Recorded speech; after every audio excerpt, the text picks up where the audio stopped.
मोर प्रिय भाई और भौणी माने राज्य देश एवं सारा विश्व रे थिबा समस्त भारतीय को 80तम स्वाधीनता दिवसर हार्दिक अभिनंदन और शुभेच्छा जनाऊँगी।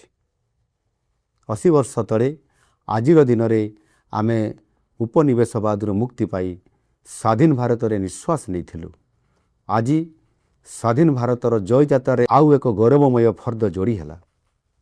यही कष्टलब्ध स्वाधीनतार उपहार देइथिबा समस्त स्वाधीनता संग्रामी को मोर भक्तिपूर्ण श्रद्धांजलि।